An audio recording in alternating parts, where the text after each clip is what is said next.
Ya Rasulillah Rasulillah wa alihil abha. Allahumma salli ala Muhammad wa ali Muhammad. Allahumma salli ala Muhammad wa ali Muhammad. Allahumma salli ala Muhammad wa ali Muhammad. Ajil. Bapak, Ibu-ibu, mewakili semuanya, kita mengaturkan terima kasih, syukran katsira kepada Ustazana Ustaz Safi Saleh yang telah mewakili Allah dan Rasulnya membacakan kepada kita kitab suci Al-Quran yang merupakan kitab suci terbesar dan kitab suci terakhir dan merupakan mukjizat Nabi yang bertahan sampai sekarang. Semoga saja dengan pembacaan beliau Allah SWT menganugerahkan kepada beliau kemuliaan lahir dan batin. Begitu juga Bapak Ibu semuanya yang ikut membaca Al-Quran tadi, semoga dengan kemuliaan Al-Quran juga menjadikan Bapak Ibu semuanya juga termuliakan, terutama Allah mengangkat Bapak Ibu beserta anak cucunya. Kita teruskan surat An-Nisa kita.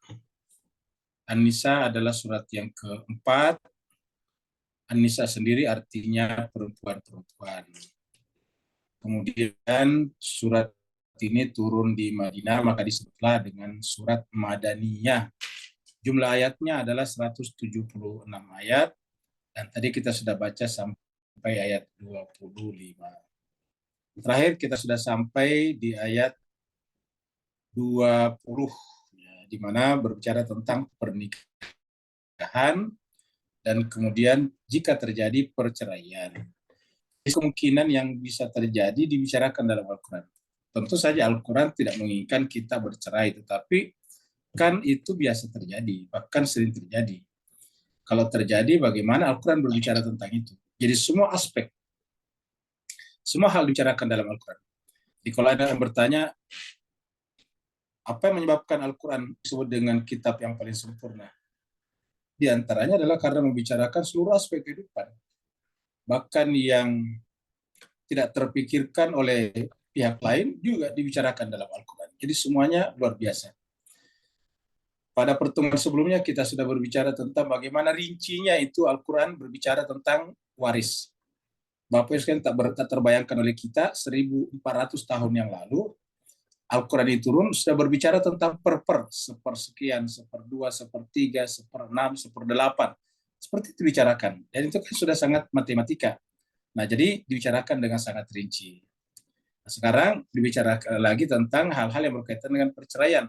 Dan setelah itu ayat-ayat berikutnya ini kita bicara lagi tentang diantaranya siapa saja yang boleh dinikah dan tidak boleh dinikahi. Jadi lengkap sekali. Nah, di terakhir ayat 20 Allah SWT berfirman, A'udzubillahi minasyaitonirrajim. Bismillahirrahmanirrahim. Wa in aradatum istibdala zaujin makana zaujin. Dan apabila kalian ingin mengganti zaujin. Zaujin adalah pasangan istri. Makana zaujin dengan istri yang lain. Jadi kalau ingin mengganti, kata-kata ingin mengganti di sini bukan berarti seenaknya diganti, tapi maksudnya kalau ada ingin terjadi perceraian, lalu kemudian menikah lagi, itu maksudnya. Jadi kalau terjadi perceraian lalu menikah lagi. Wa ataitum ihdahunna, dan kalian telah memberikan kepada salah seorang dari mereka, istri-istri tersebut, kintarun, sejumlah harta atau sesuatu yang bernilai. Fala ta'khuzu minhu, larangan, jangan mengambilnya kembali. Jadi ini Al-Quran sudah menyampaikan seperti ini. Nah, setiap kita memberikan sesuatu selalu harus muncul dari jiwa yang ikhlas untuk diberikan. Atakhuzunahu buhtanan wa itsman mubina. Karena hanya boleh dihentikan pemberian kepada seseorang kalau itu bisa membahayakan masyarakat. Karena Islam kita itu kan bukan hanya melindungi individu, tapi juga melindungi masyarakat. Jadi kalau membahayakan masyarakat harus dihentikan. Makanya Bapak Ibu sekalian kalau memperhatikan di antara yang dilarang dalam Islam itu semua yang membahayakan masyarakat. Seperti minuman keras, minuman beralkohol misalnya. Berjudi itu kan semuanya membahayakan bukan hanya individunya, tapi juga masyarakat. Jadi kecuali kalau membahayakan masyarakat. Tapi kalau tidak, maka tidak boleh membuat tuduhan-tuduhan palsu, karena tuduhan palsu itu adalah disebut dengan itsman mubina, perbuatan dosa yang nyata. Sekarang kita masuk pada ayat baru, ayat 21. Ini adalah contoh sepasang laki perempuan. Wa kaifa ta'khuzunahu. Bagaimana engkau mengambilnya? Jadi ini wa kaifa ta'khuzunahu. Jadi Allah menjelaskan alasannya, kan Al-Qur'an bukan hanya melarang tapi ada alasannya. Ada alasannya, ada argumentasinya, ada dalilnya. Kenapa tidak boleh? Nah, dalilnya inilah yang kita lihat begitu masuk akal. Allah mengatakan wa kaifa ta'khuzuna, bagaimana bisa kalian mengambilnya? Wa qad, sementara sungguh afda ba'dukum ila ba'din, kalian telah melakukan hubungan suami istri, mempergauli sebagian kalian terhadap sebagian yang lain. Jadi kata-kata bergaul di sini bergaul suami istri. Bagaimana bisa? Maksudnya di sini, apa yang kalian berikan kepada wanita itu tidak sebanding dengan apa yang wanita itu berikan kepada kalian. Kalian suami hanya memberikan kepada mereka benda, sementara wanita itu telah memberikan dirinya kepada kalian. Itu kan wanita dalam dalam tanda petik tadinya kan wanita itu berada di dalam perwalian orang tuanya. Makanya kan kalau dalam Islam itu kan yang menikahkan dirinya atau ke pihaknya adalah perempuan. Di perempuanlah yang menikahkan dirinya atau pihaknya kepada laki-laki. Biasanya kalau diwakili oleh oleh orang tuanya mengatakan saya menikahkan kamu gitu, anak saya dengan engkau. Jadi menikahkan artinya orang tua dengan ikhlas, ya. Dalam tanda petik menyerahkan amanah anaknya ini kepada suaminya. Seperti itu. Nah, bagaimana bisa kalian bisa mengambilnya kembali? Wa kaifa ta'khuzuna wa qad afda ba'dakum ila ba'din. Karena jemaah sekalian ini banyak terjadi perceraian, kemudian ingin mengambil lagi semuanya dan sebagainya. Jadi waqad afda ba'dukum ila ba'din. Bagaimana bisa mengambilnya kembali sementara kalian telah melakukan pergaulan suami istri di antara kalian. Wa akhadna minkum mitsaqan ghalidha. Dan Allah SWT telah mengambil, bukan hanya Allah di sini tapi juga wanita-wanita tersebut, ya, mewakili orang tuanya dan wanita itu telah mengambil dari kalian, dari dalam pernikahan itu misalkan ghalidha, perjanjian yang ghalidha, yang teguh, yang tidak bisa putus sebetulnya. Artinya bahwa dia berjanji sepenuh hati. Di kan logikanya begini Pak Bos sekalian. Tadinya itu kan wanita itu kan haram bagi kita laki-laki, ya. Haram bagi, karena kan mereka punya keluarga, tidak boleh kita menyentuhnya bahkan. Nah, tetapi kemudian orang tuanya bersama dengan anak itu telah meridhokan, merelakan, mengikhlaskan anaknya menikah dengan kita laki-laki, kan begitu. Kenapa dia melakukan itu? Karena ada misalkan ghalidha. Apa itu misalkan ghalidha? Berjanji untuk bertanggung jawab. Nah, seperti itu misalkan ghalidha. Ada misalkan ghalidha. Ada janji yang teguh, ya. Janji untuk bertanggung jawab. Ibaratnya gini, tadinya perempuan itu kan, ingat, wanita itu pembahasan kita sebelumnya, wanita itu kan adalah hamba Allah yang sangat mulia. Karena hamba Allah sangat mulia kan harus dijaga kemuliaannya. Ketika berada dalam keluarganya, penjaga kemuliaannya kan adalah orang tuanya, saudara-saudaranya, laki-lakinya terutama. Nah, sekarang kemuliaan wanita ini kan kemudian dipindah tangankan penjagaannya, pertanggungjawabannya kepada pihak laki-laki, kurang lebih begitulah Pak Ustaz. Kenapa pihak perempuan menyerahkan atau mau redho sepenuh hati menyerahkan pertanggungjawaban ini kepada pihak laki-laki? Ya karena tadi ada misalkan ghalidha, ada perjanjian yang teguh, misalkan ghalidha. Ya. Jadi pernikahan itu adalah misalkan ghalidha. Wa akhadna minkum mitsaqan ghalidha. Ini kata-kata misalkan ghalidha biasa dipakai di acara pernikahan-pernikahan kalau ada khutbah nikah. Ya. Bahwa pernikahan itu adalah misalkan ghalidha, perjanjian yang sangat kuat. Perjanjian itulah yang kemudian dipegang oleh pihak orang tua. Jadi kalau misalnya ibaratnya orang tua telah menyerahkan, meridhokan anak perempuannya untuk dinikahi oleh laki-laki. Ya, setelah itu kemudian setelah menikah beberapa tahun terjadi perceraian. Lalu kemudian perempuan itu kembali kepada orang tuanya dalam keadaan tidak bawa apa-apa. Ya, kalau bahasa lainnya kan ini benar-benar rugi sebetulnya. Kenapa? Karena tidak tahu membalas. Laki-laki itu tidak membalas, tidak bisa membalas budi namanya. Kenapa? Karena keikhlasan, kesucian hati orang tuanya telah menyerahkan wanitanya atau anak perempuannya, lalu kemudian kok dikembalikan dalam keadaan tidak punya apa-apa, yaitu diambil tadi semuanya. Makanya di sini dikatakan wa kaifa, bagaimana bisa kalian mengambilnya? Sementara ada dua alasan besar di sini. Yang pertama adalah afda ba'dukum ila ba'din. Ini yang pertama. Jadi ini adalah alasan pertama. Ya. Ini yang pertama. Baru kemudian ini yang lingkaran kuning yang kedua. Jadi afda ba'dukum ila ba'din, baru kemudian mitsaqan kali. Jadi dua hal ini. Ya. Jadi ini jangankan Bapak Ibu sekalian, jangankan anak perempuan ya. Bahkan benda saja, barang ya. Misalnya kita punya barang berharga, mobil misalnya, kereta. Ya, kita jual beli sama orang. Jual beli itu kan cuma bahasa ekonomi. Aslinya kan penyerahan pertanggungjawaban. Jadi sebetulnya tuh jual beli itu penyerahan pertanggungjawaban. Tadi mobil saya itu berada di bawah tanggung jawab saya, simpan di rumah saya yang pelihara, kebutuhannya saya penuhi. Mau beli bensin ataukah minyak, saya belikan. Ya rusak, saya bawa ke bengkel, kan begitu sebetulnya Pak sekalian. Itu namanya kepemilikan, itu pertanggungjawaban. Nah, sekarang setelah kita jual, artinya apa? Kita memindahkan pertanggungjawaban ini kepada orang yang membelinya, gitu. Kenapa kita mau menyerahkan barang kita ini? Karena ada perjanjian mau membayarnya senilai dengan barang itu. Nah, sekarang Mas Kaiser bagian, apakah ada benda yang senilai dengan perempuan? Jawabannya tidak ada. Lagi-lagi, apakah ada benda yang senilai dengan kemuliaan perempuan? Jawabannya sudah tidak ada. Lalu bagaimana bisa kalau hanya benda sedikit kita berikan kepadanya, lalu kita minta kembali? Nah, inilah dia Mas Kaiser bagian. Ya, sebanyak apapun benda yang kita berikan kepadanya sebetulnya tidak pernah senilai dengan nilai wanita itu sendiri di mata Allah Subhanahu wa taala. Oleh sebab itulah Allah mengatakan wa kaifa ta'khuzunahu wa qad afda ba'dukum ila ba'din wa akhadna minkum mitsaqan ghalidha. Bagaimana bisa kamu mengambilnya kembali sementara kalian telah melakukan hubungan suami istri dan wanita atau pihak wanita, kita artikan pihak wanita. Nah, ini kan sebetulnya non perempuan nih, tapi kita wanita dan pihak wanita atau pihak wanita itu telah mengambil misalkan kali dari kalian, ya.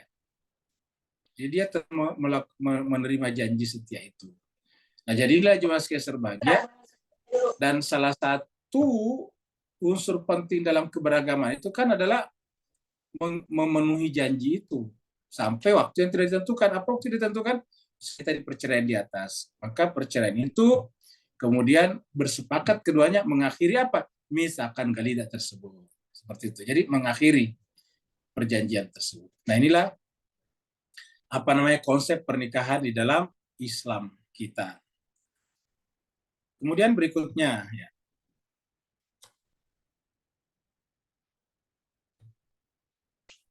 Wala tankihu manakah. Nah, ini mulailah masuk kepada wanita-wanita yang tidak boleh dinikahi. Jadi batasan-batasan. Siapa saja wanita yang tidak boleh dinikahi. Wala tankihu manakaha aba'ukum minan nisa'i. Wala tankihu, dan janganlah engkau menikahi. Manakaha aba'ukum, wanita-wanita, minisa di sini kata-kata wanita, jadi minisa di sini istri, wanita maksudnya, yang telah dinikahi oleh orang-orang tua kalian, bapak-bapak kalian. Ingat ayat ini, kalau kita sekarang membacanya biasa-biasa saja. Tapi bagi bapak ibu yang seandainya hidup ketika ayat ini turun 1400 tahun yang lalu, ini ayat luar biasa sebetulnya. Dentumannya itu besar sekali. Kenapa? Karena pada saat itu kaum jahiliyah biasa menikahi mantan istri bapaknya atau janda bapaknya. Kenapa? Karena diwariskan. Nanti ini bukan ibunya, istri, artinya bukan anak orang ibunya, tetapi ibu tiri ya, ibu tirinya. Jadi bapaknya menikah dengan wanita lain, setelah nanti bapaknya meninggal dunia, maka otomatis nanti si perempuan itu menjadi waris kepada anak laki-lakinya tadi, seperti itu tadinya. Nah, ketika ayat ini turun kan menjadi menjadi suatu menjadi suatu teguran yang luar biasa besarnya, seperti Halilintar di siang hari. Tiba-tiba wala tankihu, dan janganlah kalian menikahi. Manakah abaukum, wanita yang telah dinikahi oleh bapak-bapak kalian, orang-orang tua kalian. Min nisa, dari istri tersebut. Illa, kecuali maka desalafa, kecuali kalau dulu sebelum ayat ini turun. Illa maka desalafa, kecuali kalau sudah berlalu ya udah selesai. Kan sudah banyak begitu dulu. Nah, ketika sudah terjadi dulu begitu, ya udah jangan lakukan lagi sekarang. Illa maka desalafa. Itu di sini kata-kata maka desalafa di sini adalah seperti itu. Ya. Jadi di belakang juga ada kata maka desalafa, itu adalah berlalu dalam pengertian sudah lewat saja. Innahu kana fahisyatan wa maqtan wa sa'a sabila. Karena sungguhnya cara itu, ini fahisyatan, ini termasuk perbuatan keji. Innahu kana fahisyatan wa maqtan, dan perbuatan yang dibenci. Maqtan itu perbuatan yang dibenci. Contohnya dalam surat Tasaf itu kan ada ayat kabura maqtan, gitu. Kabura maqtan indallahi antaqulu ma la taf'alun. Ya ayyuhalladzina amanu lima taquluna ma la taf'alun kabura maqtan indallahi an taqulu ma la taf'alun. Wahai orang-orang beriman, kenapa kamu mengatakan sesuatu yang kamu tidak lakukan? Alangkah besarnya kemurkaan, kebencian Allah terhadap orang yang mengatakan sesuatu baru tidak melakukannya. Jadi innahu kana fahisya wa maqtan. Jadi fahisya yang kita sebut sama dengan perzinahan tempo hari, karena dikatakan di situ adalah la taqrabuz zina innahu kana fahisyatan wa sa'a sabila. Ini ada di belakang juga ada di sa'a sabila ya. Innahu kana fahisyatan wa maqtan baru wa sa'a sabila. Kalau di surat An-Nisa berkenaan saja dengan la taqrabuz zina innahu kana fahisyatan wa sa'a sabila, tidak ada maktannya. Kalau di sini ada kata maktan. Innahu kana fahisyatan wa maqtan wa sa'a sabila. Sesungguhnya ya perbuatan menikahi bapak kita, wanita yang pernah dinikahi bapak kita, orang tua kita, itu adalah perbuatan fahisyatan wa maqtan wa sa'a sabila. Berkumpul tiga. Fahisyah, perbuatan keji, maqtan dibenci, wasa asabila, dan jalan yang paling buruk, seburuk-buruknya jalan. Wasa asabila. Nah, jadi apa yang Allah ingin sampaikan di sini Bapak Ibu sekalian? Allah ingin menciptakan tatanan yang lebih baik, yang lebih bersih, yang lebih harmonis, Jadi Allah ingin menciptakan tatanan yang lebih indah, yang lebih bersih. Karena otomatis kalau pernah dinikahi oleh orang tua kita, bapak kita, ya sama dengan ibu kita sendiri juga. Ingat Mas Kaiser Bagia, dalam Islam itu kan intinya adalah memperluas silaturahim. Jadi wanita yang dinikahi oleh orang tua kita, bapak kita, itu sama dengan saudara kita juga, sama dengan ibu kita juga, dan anaknya sama dengan saudara kita juga. Begitu ya sebaliknya. Jadi sama semuanya. Jadi oleh sebab itu perlu sama misalnya dengan ibu susuan juga kita pernah bahas. Itu ya sama saudara. Jadi intinya kan memperluas sebetulnya lingkup kekerabatan. Jadi memperluas lingkup kekerabatan, karena semakin kuat ikatan-ikatan kekerabatan, maka akan semakin solid juga sebuah masyarakat. Karena aktivitas yang melampaui fanatisme rasis itu adalah pernikahan. Jadi pernikahan itulah yang sebetulnya menunjukkan bahwa rasisme itu tidak boleh ada, dan rasisme itu tidak berdasar. Kenapa? Karena pernikahan melampaui. Contohnya gitu Bapak sekalian. Ya. Ada orang Afrika menikah dengan orang Asia misalnya, kan begitu. Sekarang anaknya nanti kita mau menyebut apa? Ya. Kalau kita katakan ikut pada bapaknya, itu kan persepakatan kita saja. Tapi secara genetik kan tidak ada seperti itu. Ya. Secara biologis, secara genetik tidak ada seperti itu. Ya, gennya ayahnya ada pada dirinya, gen ibunya ada pada dirinya. Dengan demikian, kita mau menyebut apa dia secara genetik? Mau menyebut Afrika atau Asia? Tidak bisa. Kenapa? Ada gen Asianya, ada gen Afrikanya. Seperti itu. Jadi dengan demikian, pernikahan itu adalah membuat menunjukkan bahwa yang namanya ras itu adalah sekunder saja, bukan primer. Datang belakangan sebetulnya. Oleh sebab itulah agama melampaui itu semuanya. Makanya kan di dalam surat Al-Hujurat itu dikatakan dengan tegas, ya ayyuhan nasu inna khalaqnakum min dzakari wa unsa wa ja'alnakum syu'uban wa qabaila lita'arafu. Apa yang bisa kita lihat di sana? Ya, kalau Bapak Ibu sekalian kita kembali lagi ke sana ya. Kita lihat dulu sini ya, surat Al-Hujurat 49 ayat 13. Apa bisa kita lihat, perhatikan Mas. Ya ayyuhannasu inna, ini khalaqnakum. Yang di bawah sini adalah ja'alnakum, ini berbeda. Kalau khalaqnakum itu adalah yang primer, yang pertama, yang utama. Ja'alnakum datang, kamu gitu. Contohnya khalifah menggunakan kata ja'alna, yang ada manusia dulu. Ya, manusia lah diangkat jadi khalifah. Tidak ada khalifah kalau tidak ada manusianya. Makanya dikatakan dalam Al-Quran, inni khaliqun basyarun. Basyar itu menggunakan kata khaliqun dalam Al-Quran. Tapi begitu berbicara tentang khalifah, inni ja'ilun fil ardi khalifah. Begitu. Jadi dinyatakan wa qala rabbuka lil malaikati inni khaliqun basyaran min tin atau min salsalin min hama'in masnun.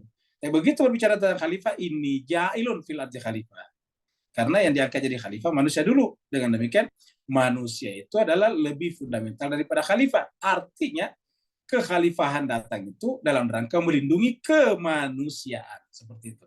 Kenapa? Karena kemanusiaan itu yang lebih utama. Nah, hal yang sama terjadi di sini.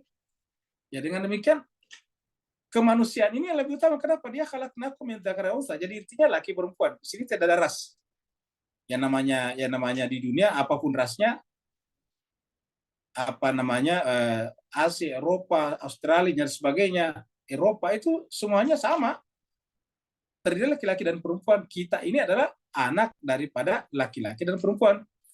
Ayah kita semuanya laki-laki, ibu kita semua perempuan. Cuma itu sama semuanya. Mau rasnya apapun juga. Ya. Nah, nanti kemudian setelah itu, waja'alnakum syu'uba. Jadi, berbangsa-bangsa, bersuku-suku itu menggunakan kata ja'alna. Kenapa? Dia sekunder. Ya, yang primer adalah ini. Jadi yang primary ini adalah yang secondary ini. Ya, jadi ini yang utama, ini adalah yang datang belakangan. Artinya tidak ada bangsa-bangsa, tidak ada suku-suku kalau tidak ada manusia, kan gitu. Jadi suku-suku bangsa-bangsa itu adalah penamaan saja terhadap manusia yang tinggal di suatu tempat tertentu. Tinggal di benua Asia disebutlah dengan orang Asia. Tinggal di benua Eropa disebutlah dengan orang Eropa. Tinggal di benua Afrika disebutlah dengan orang Afrika. Begitulah seterusnya. Ya. Jadi ya ayyuhan nasu inna khalaqnakum min dzakari wa unsa wa ja'alnakum syu'uban wa qabaila. Jadi bangsa-bangsa dan suku-suku menggunakan kata ja'alnakum. Lalu apa gunanya ini? Lita'arafu, untuk saling kenal mengenal. Apa tentang ini? Jadi harus kembali ke sini lagi. Bahwa apapun ras kita, suku bangsa kita, kita semuanya adalah manusia yang sama, yaitu ciptaan Allah SWT. Kita adalah makhluk dari satu zat yang disebut dengan Khaliq. Makanya kita tidak boleh mengatakan bahwa suku A, suku B yang paling mulia, tidak ada. Yang paling mulia siapa kata Tuhan? Inna akramakum indallahi atqakum. Yang paling mulia di antara kalian adalah yang paling bertakwa. Inna akramakum indallahi atqakum. Yang paling mulia yang paling bertakwa. Ya, seperti itu. Innallaha alimun khabir. Jadi inilah yang kita bisa baca dan kita kaitkan tadi dengan surat An-Nisa ayat 22 ini. Jadi bahwa pernikahan itu adalah penting dan karenanya tujuannya adalah sebagai memperluas kekerabatan. Nah, makanya kemudian jemaah sekalian berbahagia ketika orang tua kita, bapak kita menikah seorang perempuan, maka perempuan itu adalah sama dengan ibu kita dan karenanya tidak boleh dinikah. Kalau dilakukan itu adalah kana fahisyatan wa maqtan wa sa'asabila.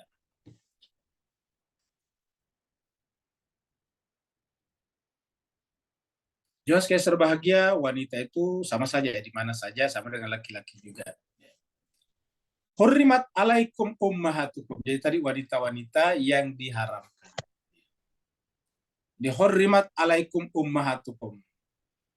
Diharamkan juga, ya kan tadi sudah boleh satu tuh, yaitu yang pernah dinikahi oleh orang tua kita tidak boleh dinikahi oleh kita anaknya.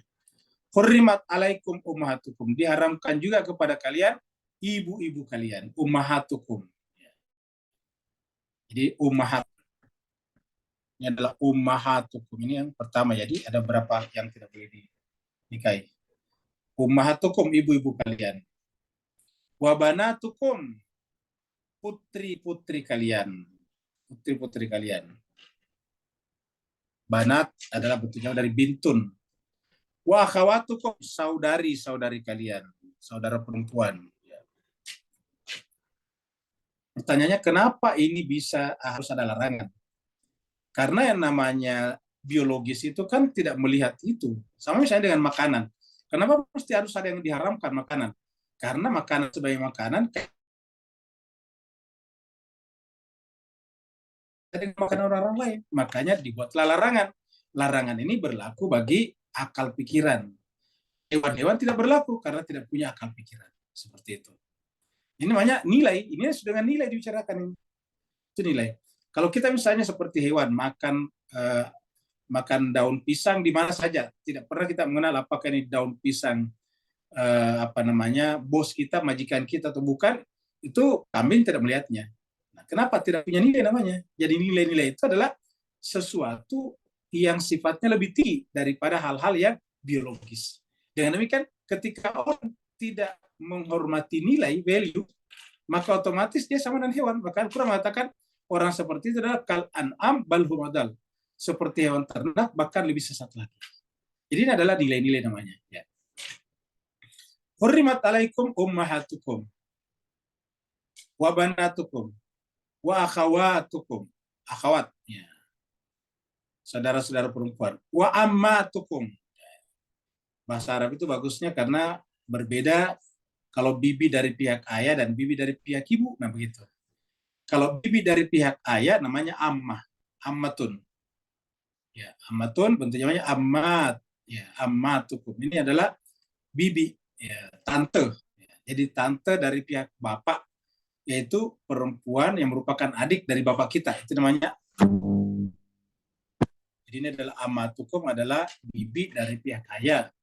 Artinya perempuan ini adalah saudaranya kita punya bapak. Kemudian wa khalatukum, bibi dari pihak ibu. Nah, khala itu adalah bibi dari pihak ibu ini. Bibi dari pihak ibu. Artinya saudara perempuannya kita punya ibu. Nah, itu namanya khalatukum. Baik saudara kandung maksudnya seayah ataupun cuma seibu. Khalatukum. Wabanatu al-akhi. Wabanatu tadi kembali di sini tadi. Ini banat. Anak-anak perempuan saudara kita. Ponakan. Kalau di sini kita disebut dengan ponakan. Keponakan. Jadi dan keponakan. Tidak bisa juga. Wabanatul akhi. Kemudian wabanatul ukhti, ini adalah keponakan dari pihak saudara laki-laki kita. Wabanatul ukhtis, keponakan ataukah anak dari saudara perempuan kita. Jadi ini adalah dari saudara perempuan. Jadi banatul akhi, ini adalah banatul ukhti. Anak perempuan dari saudara laki-laki kita, anak perempuan dari saudara perempuan kita. Wa ummahatukum allati arda'nakum, dan ibu-ibu yang menyusui kalian. Ummahatukum, ibu-ibu kalian, allati yang arda'nakum, yang pernah menyusui. Ibu susuannya. Makanya jemaah sekalian, dalam Islam ini harus benar-benar menjaga ya namanya nasab ya. Nasab itu penting sekali.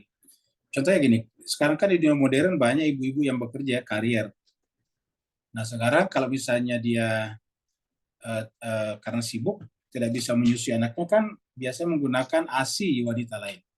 Ini dalam pandangan Al-Quran harus jelas, ya harus jelas. Apa sebabnya? Karena menyangkut masalah nanti nasabnya. Harus jelas ini dari ASI-nya siapa. Harus jelas. Jadi ini menunjukkan bahwa Islam itu benar-benar terjaga dengan baik. Tidak boleh sembarangan. Alladzi arda'nakum. Kemudian wa akhawatukum minar rodoati, dan saudara-saudara perempuan kalian yang ibu susuan tadinya ini. Jadi kalau kita punya ibu susu sepersusuan, maka anak-anak perempuannya tidak boleh dinikahi juga. Nah, ini kan sudah memperluas kekerabatan. Ya, memperluas kekerabatan. Wa akhawatukum minar rodoati. Karena semakin besar kekerabatan, semakin solid masyarakat. Semakin banyak jari-jari terikat dengan satu sama lain. Itulah sebabnya Bapak Ibu sekalian, kita bahas di ayat 1 surat An-Nisa, di antara tujuan pernikahan itu, masih ingat, adalah menyambung tali silaturahim. Iya. Jadi arhamakum, menyambung tali silaturahim. Nabi Muhammad kita misalnya menikah dengan beberapa wanita. Ya, kalau motifnya misalnya adalah bersifat biologis, tentu dia melakukannya ketika masih muda.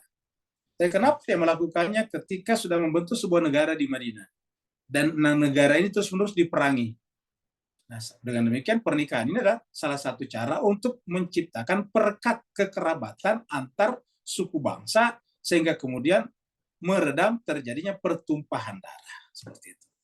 Jadi ingat, meredam terjadinya pertumpahan darah yang diakibatkan oleh keretakan-keretakan hubungan sosial antara satu community dengan komunitas atau community yang lain. Ya, jadi mempererat seperti itu. Jadi motifnya seperti itu. Ingat juga sekalian. Jadi dalam Islam itu pernikahan itu tidak bisa dilihat dengan apa? Dengan tujuan tunggal. Enggak. Pernikahan itu banyak sekali aspeknya. Multidimensi. Jadi ya pernikahan itu multidimensi. Kita lihat pernikahan itu hanya untuk menyalurkan keinginan biologis untuk punya anak. Enggak bisa. Ya. Pernikahan itu banyak sekali. Kita lihat bahkan pembahasan di awal ayat 2 itu langsung berbicara tentang perlindungan kepada anak yatim. Jadi perlindungan kepada anak yatim. Artinya apa? Pernikahan itu salah satu fungsinya adalah menjadi institusi, menjadi lembaga perlindungan sebetulnya sosial. Jadi pernikahan itu menjadi salah satu institusi perlindungan sosial. Pernikahan itu adalah semacam payung sosial. Makanya kan ada yang disebut dengan rumah. Jadi kalau ketika kita mempunyai rumah, ada dua macam tuh. Rumah dalam pengertian bendanya, house, dan rumah dalam pengertian rumah tangga. Ya, kalau dikatakan rumah tangga kan tidak harus punya rumah benda. Ya, rumah benda beda dengan rumah tangga. Banyak orang sudah berumah tangga belum punya rumah benda kan gitu. Karena rumah tangga itu dalam pengertian bahwa menjadi tempat untuk menciptakan sistem kekerabatan dan perlindungan. Jadi itulah fungsinya. Makanya kalau kita ingin memahami pernikahan dalam Islam ini panjang sekali Pak sekalian pembahasannya. Tidak bisa kita melihat dari satu sisi saja. Makanya kalau Bapak Ibu semuanya melihat pernikahan itu hanya dari satu sisi, itu pasti akan gagal memahami banyak aspek daripada pernikahan dalam Islam. Banyak sekali.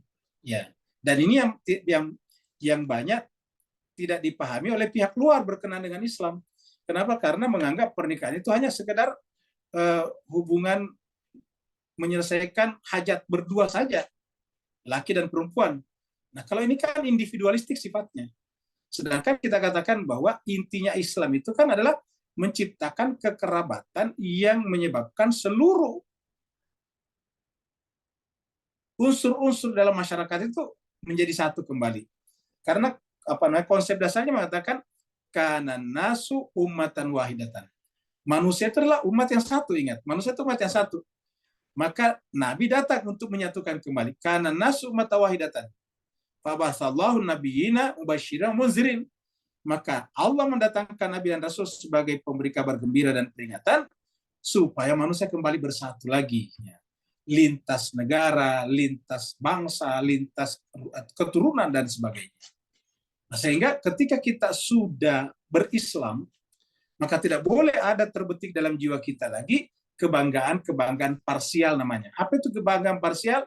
Darah biru kita misalnya, ataukah misalnya benua kita, kan begitu, tidak boleh ada lagi seperti itu. Kan sering ada di masyarakat kita seperti itu.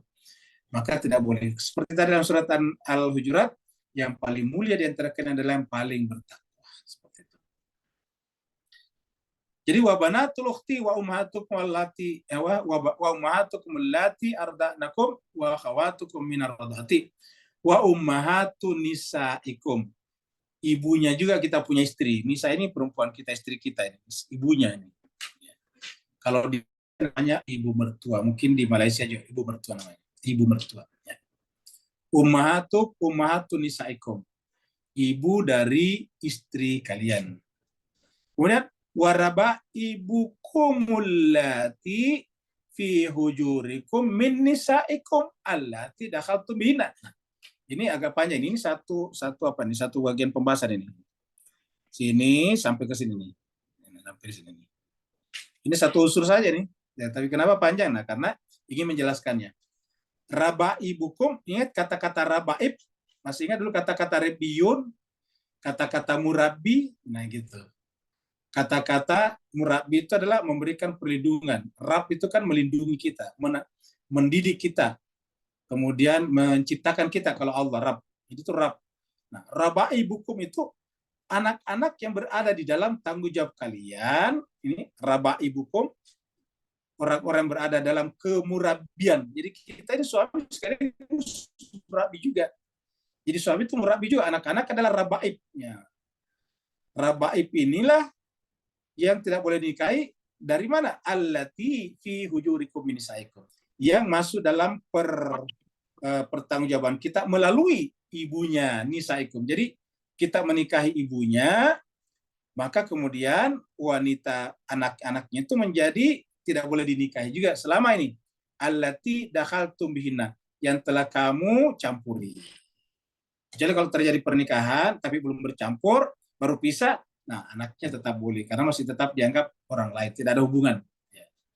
Tapi kalau sudah mencampuri ibunya, maka secara otomatis anaknya menjadi haram. Warabaibukumul lati fi hujurikum. Ini kata-kata hujurikum ini, ingat kata-kata hujurat. Ya, ini tadi kita bicara tentang al-hujurat ini. Ya. Ini sama hijrat. Hujurat itu artinya apa? Kamar kan? Kamar-kamar. Jadi namanya hujurat itu kamar, ini bagus ini terjemahan bahasa Inggrisnya nih, inner apartment. Ya. Jadi hujurat itu bentuk jamak dari hujrah. Hujrah itu kamar bilik. Ya. Nah, di sini dikatakan hujur, mana tadi hujur. Ya. Berarti artinya apa? Yang telah masuk di dalam kamar kalian, maksudnya kehidupan pribadi kalian.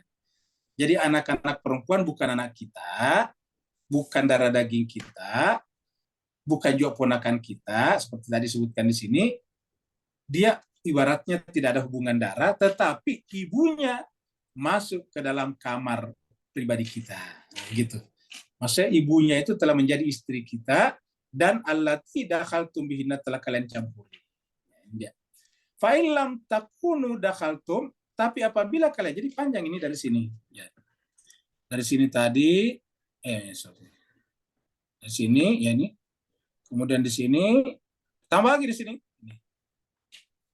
Fa in lam takunu dakhaltum bihinna fala junaha alaikum, maka tidak ada dosa. Jadi sampai sini. Ya. Untuk satu unsur saja, yaitu anak tiri, ini kan anak tiri namanya. Anak tiri ini panjang nih, sampai 1,5 baris. Ya. Warabaibukumul lati fi hujurikum min nisaikum allati dakhaltum bihin fa illam takunu dakhaltum bihinna fala junaha. Jadi kalau kalian belum mencampurinya, fala junaha alaikum. Maka tidak ada dosa bagi kalian. Wahalailu abnaikum. Ya. Halailu abnaikum. Alladzina min aslabikum. Wahalailu abnaikum. Dan istri dari anak-anak laki-laki kalian. Abnaikum itu anak laki-laki kalian. Ya, kalau kita namanya menantu ya, halail. Ya. Halailu abnaikum. Istri daripada anak-anak laki-laki kalian. Alladzina yang min aslabikum, yang merupakan anak biologis kalian. Jadi anak kita, anak laki-laki kita, kemudian menikah ya dengan seorang perempuan, maka perempuan itu menjadi tidak boleh juga dinikahi. Wa antajma'u, dan juga tidak boleh tajma'u mengumpulkan bainal ukhtain. Tidak boleh juga mengumpulkan 2 orang perempuan bersaudara ini. Ukhtain di sini 2 orang perempuan bersaudara. Jadi dan tidak boleh mengumpulkan dua orang perempuan bersaudara. Illa kecuali maqad salaf. Nah, kata-kata maqad salaf di sini adalah yaitu telah berlalu, maksudnya salah satunya meninggal dunia, maka kemudian boleh menikahi yang satunya lagi. Ya. Illa maqad salafa. Dari kata salafa ini muncullah kata salaf, salafus soleh. Ulama-ulama terdahulu. Lawannya khalaf. Kalau orang ulama dulu namanya salaf. Ulama-ulama saleh dulu namanya salafus soleh. Ulama belakangan namanya khalaf. Innallaha kana ghafurur rahima.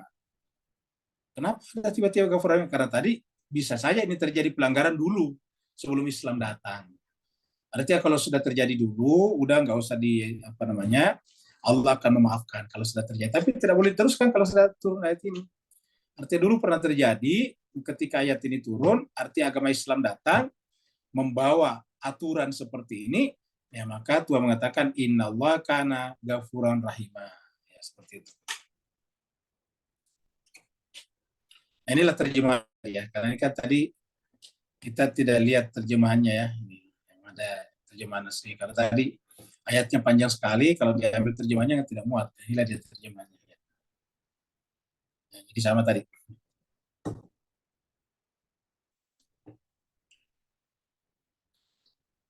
Ini masih bicara tentang pasangan suami istri. Wal muhsanatu minan nisa. Nah, masih kelanjutannya di atas yang masih tidak boleh dinikahi. Wal muhsanatu minan nisa. Wal muhsanatu minan nisa. Apa yang muhsanatu minan nisa? Wanita-wanita yang telah bersuami. Ya. Al muhsan itu artinya muhsanat itu sudah bersuami. Jadi wal muhsanatu minan nisa. Wanita-wanita bersuami tidak boleh juga dinikahi. Ya, jadi termasuk haram. Kenapa? Karena punya suami. Ya. Makanya lahirlah istilah perzinahan sebelumnya, wal muhsanatu minan nisa. Illa ma malakat imanukum. Illa ma malakat imanukum. Ya. Pada zaman Nabi dulu, ingat dulu yang namanya peperangan itu kan biasanya bisa melahirkan melahirkan perbudakan. Dia tadinya itu adalah ada suaminya. Ada suaminya, lalu kemudian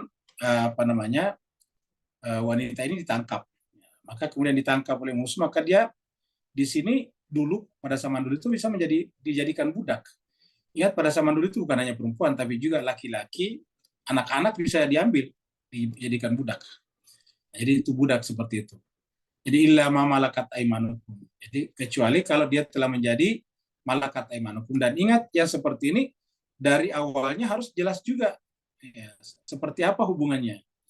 Ya, karena apakah dia ingat yang namanya kita sampaikan dulu sedikit ya, bahwasanya namanya perbudakan dulu itu sebetulnya pada zaman dahulu, pada zamannya ya, itu sesuatu yang bagus. Pada zamannya perbudakan itu sesuatu yang bagus. Kenapa disebut bagus? Karena itu perlindungan, ingat perlindungan. Sama misalnya sekarang di Indonesia ada banyak yang pergi menjadi ART, pembantu rumah tangga. Tapi ingat bukan perbudakan itu bicarakan ini, pembantu rumah tangga. Aslinya kan kalau pembantu rumah tangga kan berisiko ya tinggal di rumahnya orang. Tetapi dari satu sisi yang lain itu bagus. Kenapa? Perlindungan. Dia tidak punya kerjaan, dia tidak bisa membantu orang tuanya. Dengan menjadi ART kan dia punya pekerjaan, dia punya pendapatan, dan dia bisa kirim ke orang tuanya. Seperti itu. Namanya kan perlindungan sebetulnya. Pekerjaan perlindungan. Nah, dulu yang namanya perbudakan seperti itu, Pak sekalian. Jadi perbudakan seperti itu. Jadi misalnya ada orang yang tidak punya properti sama sekali. Tidak punya rumah, tidak punya kebun, tidak punya apa-apa. Dia papah. Nah, sekarang bagaimana menghidupi dirinya? Dulu itu pekerjaan tidak sebanyak sekarang. Sekarang kan pekerjaan banyak sekali cabang-cabangnya. Dulu tidak ada. Dulu pekerjaan itu berkebun. Atau kalau menjadi nelayan, kalau perempuan kan ya jarang jadi nelayan dulu. Ya. Terus kalau dia tidak punya apa-apa, nah maka biasanya mencari orang yang kaya, menumpang di rumah itu, yang penting di sana dia makan dan minum, kebutuhannya terpenuhi. Nah, disinilah muncul sebetulnya konsep perbudakan. Jadi budak itu padanya bagus. Budak itu artinya orang yang bekerja di rumah. Cuma dia tidak dibayar, karena yang penting dia dapat tempat tinggal, dia bisa makan dan minum. Karena dia tinggal di rumah itu kan sebetulnya nilainya sudah banyak, dia makan setiap hari, dia dapat minum, bahkan kalau majikannya bagus dia bisa dibelikan baju dan sebagainya. Nah, jadi dengan demikian itu sistem perbudakan itu bagus ya dulu. Nah, karena dia masuk dalam rumah, maka kemudian harus ada akadnya dari awal waktu pernikahan, waktu dijadikan budak itu. Apakah dia hanya bekerja terus saja, atau sekaligus dalam pengertian bisa dipergauli. Itu sama dengan akad, mamalakat. Dari mana kita tahu ini? Nanti ada di bawah sini, di ayat-ayat berikutnya. Nanti di bawah ada, untuk menjelaskan bahwa harus minta izin dia. Kitab Allahi alaikum, sebagai ketetapan Allah atas kalian. Kitab Allahi alaikum, sebagai ketetapan Allah atas kalian. Jadi ini adalah ketetapan Allah. Baru kemudian setelah semua ini, wanita bersuami, wa uhilla lakum ma wara'a dzalikum. Dan dihalalkan, selain daripada yang diterangkan tadi di atas, dihalalkan bagi kalian ma wara'a dzalikum, yang selain itu. Jadi kata-kata ma wara'a di sini, ya, selain daripada itu zalikum yang tadi di atas, itu adalah dihalalkan. Selain yang tidak disebutkan tadi di atas, atau yang tidak disebutkan di atas, selain yang disebutkan ya, selain yang disebutkan atau yang tidak disebutkan, yang berhalal. Ya, uhilla lakum ma wara'a dzalikum antabtahu bi amwalikum muhsinina ghaira musafin. Nah, ini ada tambahan lagi satu nih. Ya. Satu. Dan dihalalkan bagi kalian di balik semuanya ini, ya, artinya maksudnya di wanita-wanita yang dilarang tadi ini, wanita selain itu boleh dinikahi. Anta betaku untuk mencari bi amwalikum. Nah, kita lihat sini pertanggungjawaban. Kita lihat sebelumnya, ya. Ini nanti diulangi di ayat 34 ya. Jadi yang namanya pernikahan itu pertanggungjawaban sebetulnya. Jadi pertanggungjawaban. Anta betaku bi amwalikum muhsinina, dengan niat menjaga diri. Muhsinin itu adalah menjaga kesucian diri. Gaira musafihin, bukan untuk bersenang-senang toh saja, musafihin. Ya, kalau bahasa sekarangnya adalah hanya sekedar sekedar mencari kepuasan belaka saja. Jadi bahwa di dalam pernikahan ada unsur-unsur gairah, tetapi bukan itu yang paling utama. Ingat tadi, ada aspek-aspek nilai tadi. Kalau sekedar gairah saja itu ada pada hewan-hewan juga. Jadi anta betaku bi amwalikum muhsinina gaira musafihin. Bukan dalam rangka untuk melakukan perbuatan buruk. Famastamta'tum bihi, maka apabila kamu telah berhubungan dengannya, ini fastamta'tum bihi, kalian telah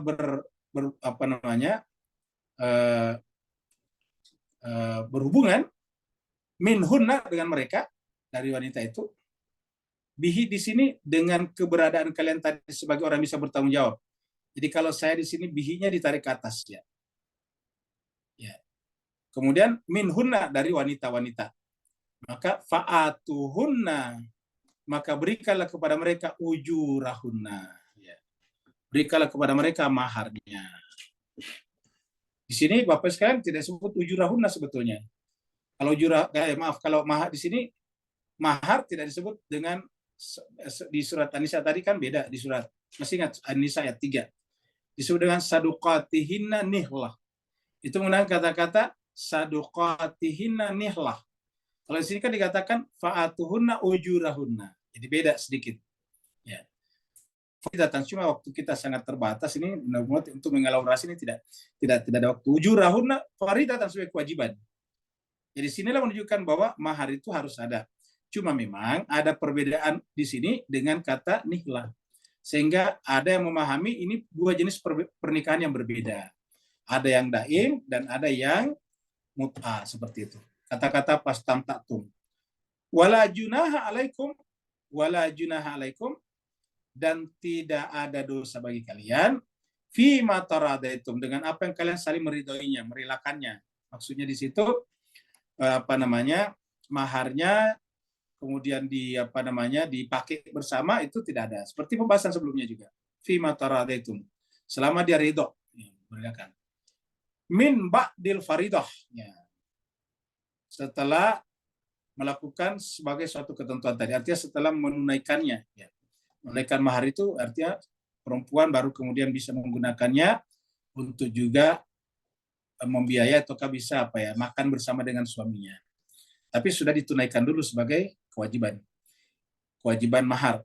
Innallah, sungguhnya Allah kana aliman hakima. Allah itu adalah maha mengetahui lagi maha bijaksana. Seperti itu. Nah, jadi jemaah sekalian berbahagia, di sini terjadi perbedaan antara biasanya kalangan Sunni dan kalangan Syiah, Ahlus Sunnah dan Ahlul Bait. Nah, kalau di kalau di kalangan Ahlus Sunnah ini diartikan sebagai pernikahan biasa saja.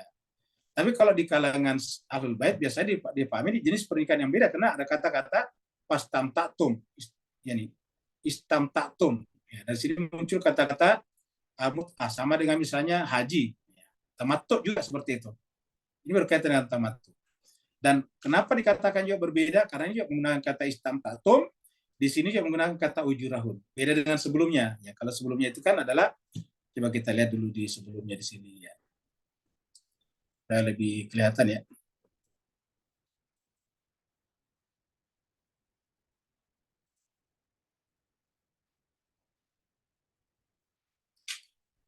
Mana nih? Ya, kita lihat. Tempat. Watun nisa saduqatihinna nihlatan. Nah, ini menggunakan kata-kata watun nisa saduqatihinna nihlatan. Sedangkan kalau di sini tadi menggunakan kata-kata fa'atuhunna ujurahunna.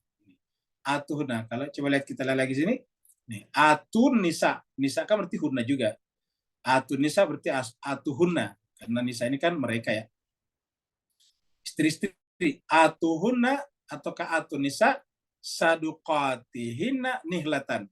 Sedangkan kalau di sini adalah fa'atuhunna, jadi bisa diartikan juga fa'atun nisa, sama tadi fa'atun nisa ujurahunna, bukan saduqatihinna nihlah.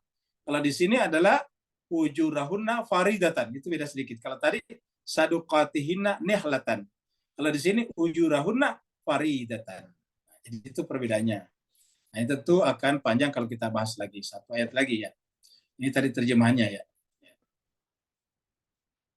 Ini tadi. Ya. Yang yang ini terjemahannya memang ini ya lebih vulgar malah nih. Istri-istri yang telah kamu nikmati. Sekarang ayat terakhir ya. Ayat terakhir.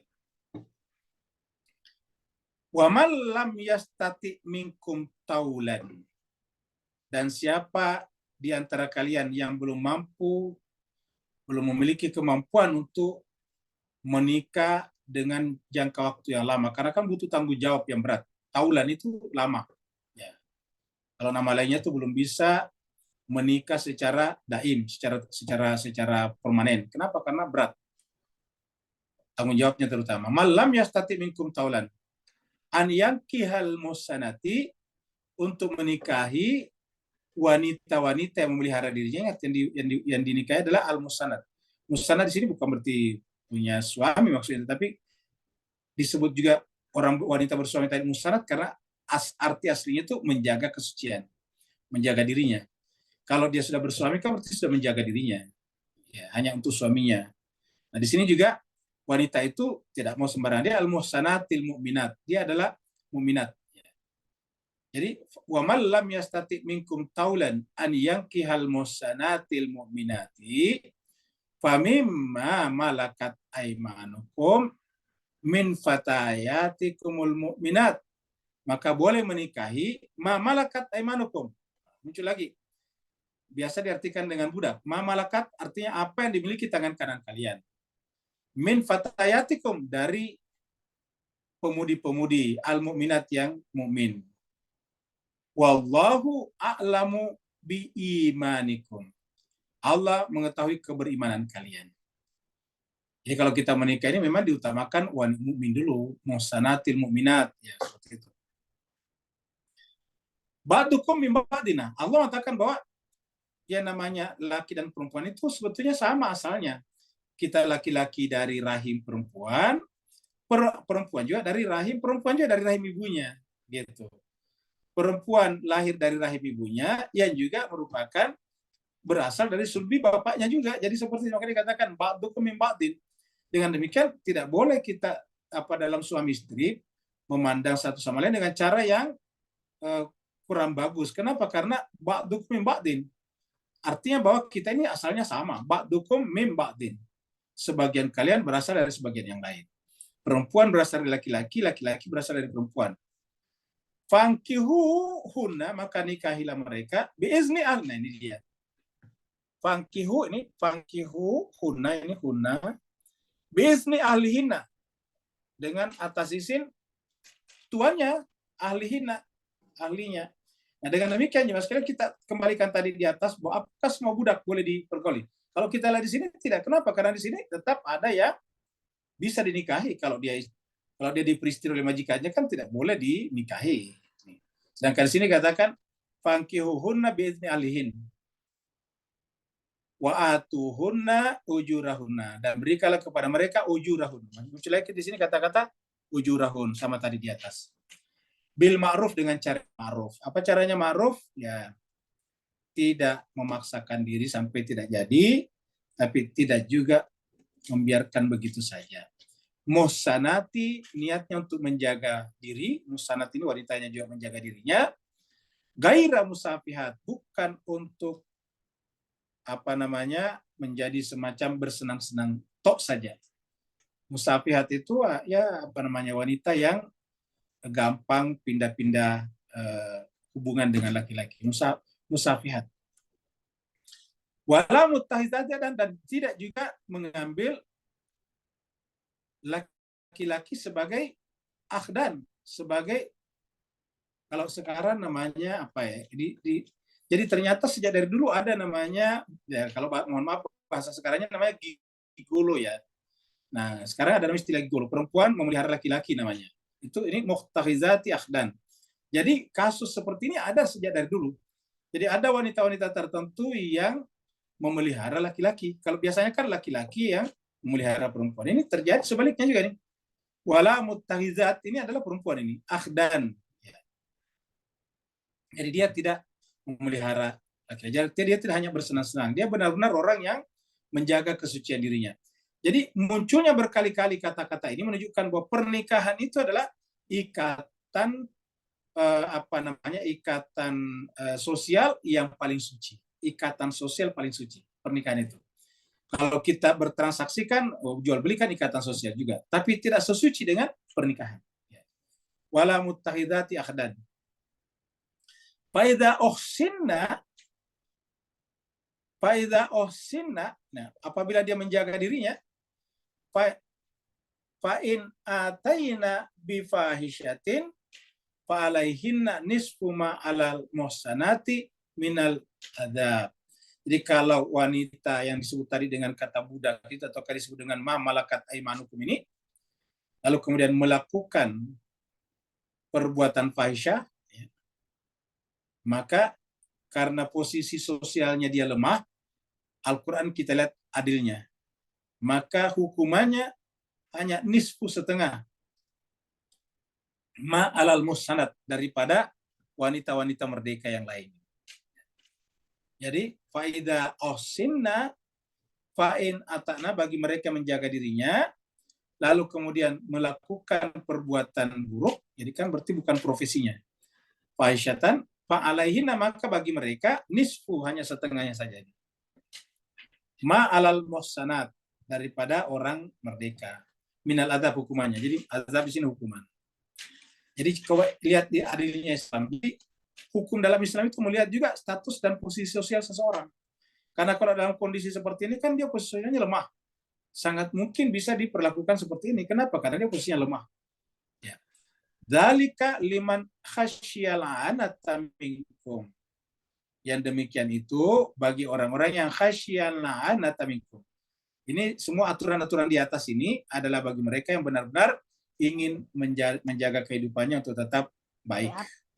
Wa antasbiru, jadi kalau misalnya tidak melakukan tadi di atas ini, yang memang tidak apa tadi kata-kata taulan tidak bisa taulan, makanya nanti ayat berikutnya 26-nya nantinya ini dikatakan siapa yang tidak bisa melakukannya dan dia berpuasa nanti akan lebih baik dia menahan diri ya.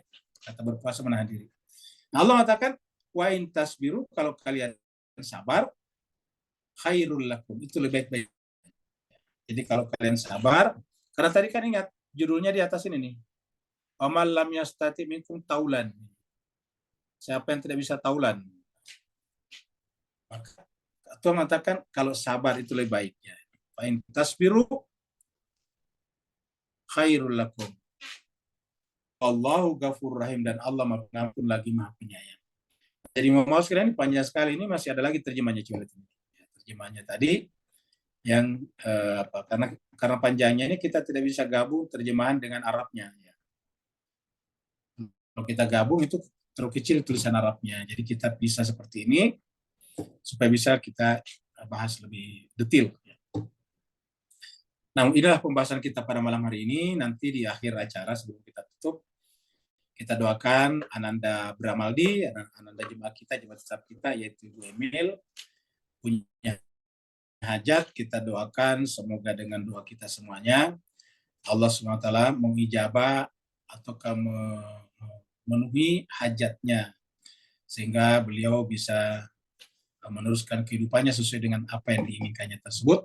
Dengan terpenuhnya hajat tersebut juga semoga Allah dekatkan beliau Ananda Bramaldi kepada Allah Subhanahu wa taala. Terima kasih banyak atas perhatian Bapak Ibu sekalian. Mohon maaf atas segala kekurangan.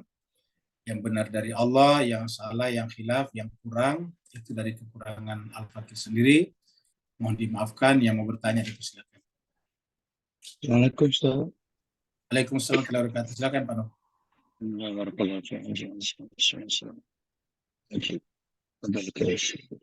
Ustaz, satu soalan dalam bentuk kasus. Andai kata bolehkah memandangkan Quran membenarkan mut'ah bahawa digunakan topik nikah yang nampaknya begitu bermakna dan bertujuan murni tadi dalam sisi takwa untuk selamatkan seseorang wanita tu agar dapat dikeluarkan melalui nikah sementara itu daripada lembah kehinaan, dan akhirnya dia dapat kembali kepada jalan Allah. Beri pencerahan dan teguran Ustaz. Afwan. Baik, terima kasih banyak Pak Nur. Ini cuma sekalian kalau kita pahami disampaikan Pak Nur tadi ini akan sangat gampang, mudah kalau kita memahami Islam secara keseluruhan. Kan salah satu penghambat kita memahami agama ini ketika masih ada unsur-unsur subjektif, hawa nafsu berbicara. Kalau kita bicara agama harus bicara objektif, tidak seperti kata Nabi, wa ma yantiqu anil hawa in huwa illa wahyun yuha. Contohnya tadi misalnya pernikahan misalnya yang dikatakan Pak Nur. Kalau ini kita melihat dari sisi subjektif, tentu mungkin sebagian orang merasa marah kan gitu, tidak senang, tidak cocok. Ya, tetapi pada saat yang sama kita melihat ada sebuah realitas. Realitas apa? Seperti dikatakan Pak Nur tadi. Di masyarakat kita, di tengah-tengah masyarakat kita itu kan ada sebagian saudara-saudara kita. Ingat, perempuan yang terpaksa harus mencari nafkah dengan cara yang sangat tidak berisiko tinggi sebetulnya. Sering sekali jadi korban. Dalam pengertian menjual dirinya misalnya. Ya. Mohon maaf kasarnya begitu, menjual dirinya. Ada seperti itu realitas, artinya realiti dalam kehidupan masyarakat kita. Di mana-mana ada, ya. Baik yang terbuka, maksud terbuka itu dilegalisir oleh negara seperti negara-negara barat, ataupun underground di bawah tanah, maksudnya tidak kelihatan. Tapi ada, ya. Seperti mana barang yang dibutuhkan itu selalu kalau tidak dilegalisir, tidak legal, dia akan menjadi black market. Seperti itulah dia perkiraan. Jadi ada dia di dalam masyarakat. Nah, sementara mereka itu kan juga seperti dikatakan tadi, ba'dukum ba'dun min ba'din, ba'dukum min ba'din. Sebetulnya mereka sama dengan kita. Ingat, kita semuanya bersaudara, kita semuanya satu, darah kita sama semuanya.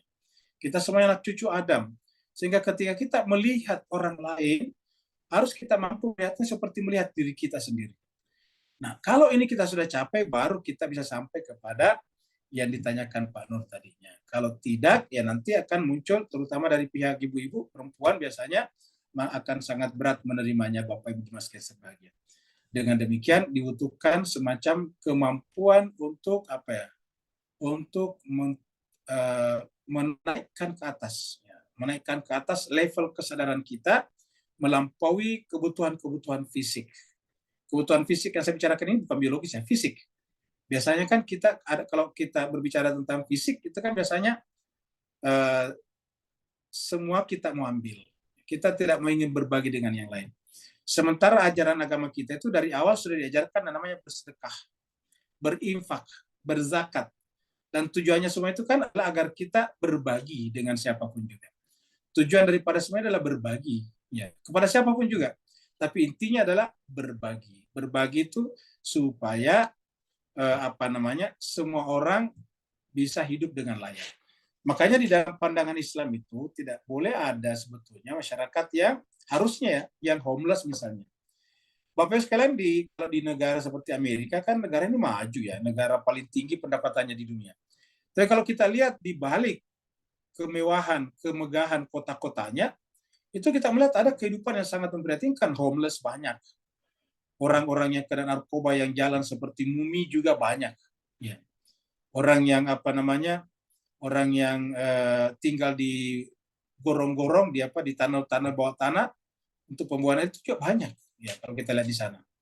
Nah, jadi jemaah sekalian berbahagia, kenapa kok bisa terjadi? Ya. Karena negara ini adalah negara yang tidak dibiasakan berbagi. Negara ini dibiasakan untuk mengambil saja. Jadi tidak dibiasakan berbagi. Kalau kita kan dibiasakan berbagi. Anfiqu itu dalam Al-Quran berkali-kali muncul. Anfiqu mimma razaqnakum min qabli ayatiya yaumul la bai'un, seterusnya.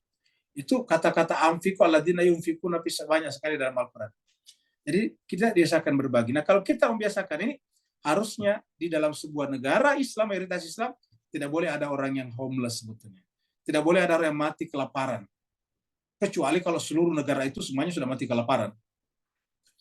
Tapi selama masih ada yang bisa berbagi seperti yang Bunda Fatimah yang sudah siap untuk berbuka puasa. Tiba-tiba ada orang miskin kelaparan, makanannya dikasih kepada dia. Dianya melanjutkan puasanya dengan minum air putih saja. Besoknya lagi. Jadi artinya Pak, pikirannya bukan lagi kepada dirinya, tetapi kepada sesama. Karena tadi Al-Quran mengatakan ba'dukum min ba'din. Kita masih ingat tadi ayatnya mengatakan ba'dukum min ba'din. Sebagian kalian itu adalah sebagian daripada yang lain. Di ayatnya tadi, di kira-kira ayat ini tadi nih, ya, karena tersembunyi. Jadi kita tidak lihat ayatnya. Ini adalah ba'dukum min ba'din. Ya, ada tadi. Tadi kata-kata ba'dukum min ba'din. Ya. Ini adalah sayangnya terhambat oleh ini. Ya. Ba'dukum min ba'din. Sebagian kalian berasal dari sebagian yang lain. Jadi kita ini adalah satu sama. Makanya Al-Quran mengatakan kita ini hakikatnya satu. Kuntum karena nasu ummatan wahidatan. Kalian adalah umat yang satu. Nah, kalau kita sudah melihat masyarakat dengan cara seperti ini, maka tidak ada lagi individualisme. Apa arti individualisme? Hanya ingin menyelamatkan dirinya saja. Dalam Islam tidak ada tempat hanya untuk menyelamatkan dirinya. Ingat jemaah sekalian berbahagia, dalam Islam itu ancaman terhadap individualisme itu besar sekali. Sampai tidak disebut lagi dengan munafik, kafir, fasik, tapi disebut sebagai pendusta agama. Ara'aital ladzi yukadzibu biddin. Kenapa dia mengkadzib? Karena dia individualistik. Wala yahuddu ala ta'amil miskin. Tidak menganjurkan beri makan kepada orang miskin. Wala apalagi dan menghardik anak yatim. Ara'aital ladzi yukadzibu biddin fadzalikal ladzi yad'ul yatim wala yahuddu ala ta'amil miskin. Maka kalau ada orang Islam seperti itu, wailul lil musallin. Salatnya hanya mengantarkannya ke neraka. Kenapa? Karena ada individualisme. Nah, jadi memang dibutuhkan kelapangan dada untuk melihat dunia dengan kacamata seobjektif-objektifnya, dengan kacamata satu kesatuan. Ketika kita melihat orang lain, hakikatnya kita melihat diri kita. Kita tidak bisa berbahagia dengan hidup sendiri. Selalu kita harus butuh orang lain. Di dalam satu piring nasi dengan lauknya, itu ribuan orang terlibat. Petaninya, pembuat traktor pertaniannya, kemudian pembuat karung goninya, terus kemudian pedagangnya, sopir mobil yang mengantarkannya dari pedalaman menuju ke pasar, kemudian pedagang di pasar yang membawanya ke kota-kota. Oh, banyak sekali. Itu baru nasinya, belum lagi dengan lauknya, belum lagi dengan piringnya. Ribuan orang terlibat. Jadi kita tidak bisa hidup sendiri. Itulah sebabnya Al-Quran sangat mengecam sikap individualistik. Sikap individualistik itu diancam dengan ara'aita alladzi yukadzibu bidin fadzalika alladzi yad'ul yatim wala yahuddu ala ta'amil miskin. Kita artikan itu sebagai individualistik. Hanya ingin bahagia dan sejahtera sendiri. Ada lagi sebelum kita tutup dengan doa? Assalamualaikum Ustaz. Waalaikumsalam warahmatullahi wabarakatuh. Silakan Pak Sabar.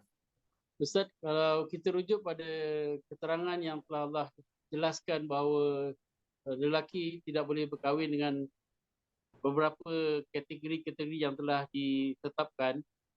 Okey, bagaimanakah seandainya seorang lelaki itu melanggar, misalnya kata mengawini anaknya atau mengawini ibunya, apakah hukuman yang setimpal untuk orang yang melakukannya, Ustaz? Baik, terima kasih banyak. Karena ini adalah larangan, kan tadi larangan ya, berarti melakukan pelanggaran berat. Larangan. Karena itu adalah pelanggaran. Jadi dia akan melakukan dosa yang sangat besar. Jadi ketika melakukan itu, maka dia dosanya tentu lebih daripada sekedar berzina. Kalau berzina itu kan hanya melakukannya di luar hukum nikah. Tapi kalau di sini melakukannya di luar hukum nikah karena tidak mungkin menikah. Yang kedua, melakukannya dengan yang dilarang, begitu Pak. Jadi dua pelanggaran besar di sana. Kan dengan orang yang sedara dengan kita tidak boleh dinikah, walaupun kita menikahnya tidak boleh. Tidak akan pernah sah pernikahannya. Jadi tidak dilarang selamanya. Yang kedua, ya melakukan hubungan yang terlarang. Jadi seperti itu. Dengan demikian, ini ada double pelanggaran di sana, Pak Sahabat. Seperti itu. Ya, lebih berat ya Ustaz gitu ya. Lebih berat lagi Pak Sahabat. Jadi kata-kata perzinahan saja dalam Al-Quran itu dikatakan innahu kana fahisyatan wa sa'a sabila. La taqrabu zina innahu kana fahisyatan. Jadi jangankan berzina, mendekati saya kan dikatakan la taqrabu. Tidak dikatakan la tazina tapi la taqrabu zina. Tidak dikatakan la taznu kamu gitu. Jangan berzina tapi la taqrabu. Jadi yang dibicarakan taqrabu. Ya. Innahu kana fahisyatan wa sa'a sabila. Dengan demikian, karena ini adalah fahisyatan wa sa'a sabila, maka sangat besar dosanya. Apatah lagi kalau dilakukan pada wanita yang terlarang untuk dinikah. Jadi dua hal yang dilakukannya. Ada lagi Bapak sekalian? Di chatroom tidak ada, Ustaz. Tidak ada. Mari kita tutup majelis kita dengan sama-sama berdoa. Kita doakan Ananda Bramaldi yang punya hajat. Semoga Allah SWT penuhi hajatnya. Dan dengan hajatnya itu Allah bimbing beliau untuk selalu berada di jalan yang benar, dekat kepada Allah Subhanahu wa taala ala hadiniya wa likulli din salihah bihaqqi Muhammadin wa ali Muhammad. Khusus ya Allah kami berdoa kepadamu untuk hajat Ananda Bramaldi. Al-Fatihah mas salawat. Allahumma salli ala Muhammad wa ali Muhammad. Allahumma salli ala Muhammad wa ali Muhammad. Allahumma salli ala Muhammad wa ali Muhammad. A'udzu billahi minasy syaithanir rajim. Bismillahirrahmanirrahim. Alhamdulillahi rabbil alamin. Arrahmanir rahim. Maliki yaumiddin. Iyyaka na'budu wa iyyaka nasta'in. Ihdinas siratal mustaqim. Siratal ladzina an'amta 'alaihim ghairil maghdubi 'alaihim waladdallin. Amin. Allahumma ya Allah Tuhan kami, Kamu adalah Tuhan yang maha segala-galanya. Kamu Tuhan yang berkuasa atas segala-galanya. Kamulah Tuhan kami yang menentukan kadar atas segala-galanya. Kamu yang tahu kelemahan dan kekurangan kami, Allah Tuhan kami. Kami mohon kepadamu, ya Allah Tuhan kami, dengan kemuliaan kitab suci Al-Quran yang kami baca, dan dengan kemuliaan hati-hati, jiwa-jiwa jemaah yang selalu hadir bersama dengan kami di tempat ini, ya Allah, dan juga bersama dengan jiwa suci Nabi kami Muhammad sallallahu alaihi wasallam, bersama dengan keluarganya yang suci,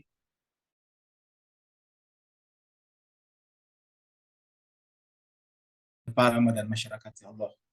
Kami mohon kepadamu ya Allah, penuhilah hajat ananda kami, Ananda Bramaldi, agar dengan hajatnya ya Allah Tuhan kami, kebutuhan-kebutuhannya terpenuhi, dan juga kedekatannya kepadamu juga akan semakin bertambah.